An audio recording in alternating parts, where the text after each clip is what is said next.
रंगमहल बीधानगर बोदला आगरा में आयोजित श्रीमद् भागवत कथा के चौथे दिन रविवार को कथा प्रवक्ता पम गरिमा किशोरी ने वामन अवतार कथा का सार बताया। साथ ही श्री राम जन्मोत्सव, श्री राम कथा, श्री कृष्ण जन्मोत्सव का वर्णन भी किया गया।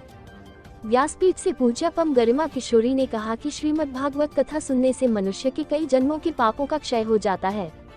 हमें भागवत कथा सुनने के साथ साथ उसकी शिक्षाओं पर भी अमल करना चाहिए। उन्होंने बताया कि वामन अवतार के रूप में भगवान विष्णु ने राजा बलि को ये शिक्षा दी कि दंभ और अहंकार से जीवन में कुछ भी हासिल नहीं होता और यह धन संपदा क्षण भंगुर होती है, इसलिए इस जीवन में परोपकार करो। उन्होंने बताया कि अहंकार, गर्व, घृणा और ईर्ष्या से मुक्त होने पर ही मनुष्य को ईश्वर की कृपा प्राप्त होती है। वामन अवतार की कथा के सार के साथ मर्यादा पुरुषोत्तम भगवान श्री राम जन्मोत्सव व श्री राम कथा का वर्णन करते हुए गरिमा किशोरी जी ने कहा कि श्री राम जी त्याग, आदर्श व कर्तव्यनिष्ठ थे। वे नम्र, सरल व महान व्यक्तित्व के धनी थे। उनका जीवन से हमें हमेशा आदर्शों पर चलते हुए जीवन को महान बनाने की प्रेरणा देती है। अंत में श्री कृष्ण जन्मोत्सव के दौरान मधुर संगीत में हजारों की संख्या में भक्त झूमते हुए उच्च स्वर में नंद घर आनंद भयो जय कन्हैया लाल की नजर। साथ ही आरती व प्रसादी वितरण के साथ चौथे दिन की कथा का समापन हुआ। इस दौरान माता बहन सखियां बनकर आई। अंत में सभी ने डांडिया नृत्य किया। सभी इस शुभ अवसर पर परीक्षित नानक राम मानवानी, गंगा देवी, पम भूपेंद्र महाराज, हेमंत भोजवानी, शिव प्रसाद शर्मा, श्याम भोजवानी, यशपाल सिंह, विजय असवानी, अशोक मानवानी, महादेव हिरवानी, मोतीराम अमलानी, गुरदास मल, राम गोपाल, कपिल लालवानी, जगदीश बत्रा, सुनील, ललित, लखन, सौरभ, परमानंद, कुंदन, दौलत, लच्छू, उर्मिला शर्मा, चांदनी भोजवानी, पूजा, प्रिया, निर्मला, वर्षा, वंशिका, प्रिया, द्रौपदी देवी, कोमल, महक, राधिका आदि महिलाएं उपस्थित रही। परिचय के साथ हेमंत भोजवानी, समाज सेवी।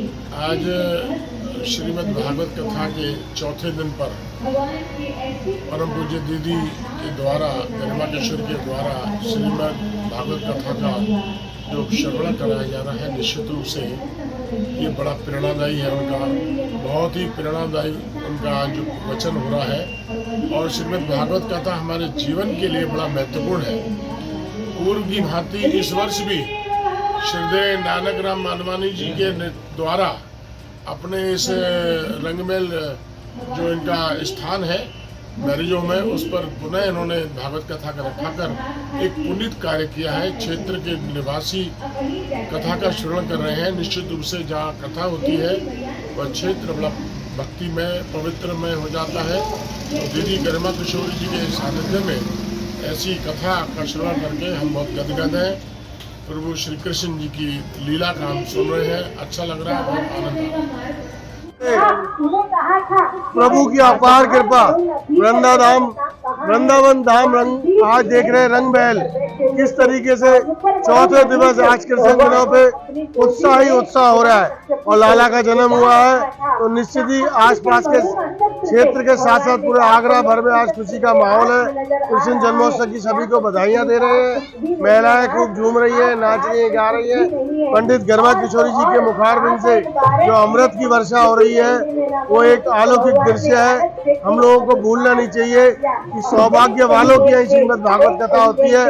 सुलेपुर नगर, बीघा नगर और आस क्षेत्रपात का जितना भी क्षेत्र है जिनके श्रीमद् भागवत कथा का आयोजन साल में 2 बार हो रहा है।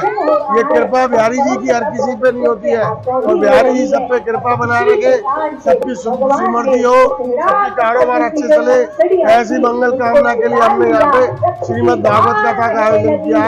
जय जय श्री राधे। जय श्री कृष्ण।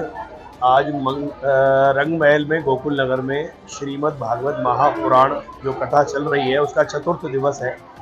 चतुर्थ दिवस में कृष्ण जन्मोत्सव मनाया जा रहा है। बड़ा आनंदमयी माहौल है। बच्चों को उपहार बांटे जा रहे हैं और कृष्ण के स्वरूप में 2-3 बालक आए हैं और बड़ा आनंद आ रहा है। जय श्री कृष्ण। मैं नानक राम मानवानी, निवासी 36 बीधानगर। ये हमने गरिमा किशोरी जी का भागवत कथा कराई है जिसमें पूर्ण रूप से संतोष मजा आ रहा है, दर्शकों को भी और सुनने वालों को भी। जय श्री राधे। जन्मदिन है और कृष्ण जन्म का वाक़या हो रहा है।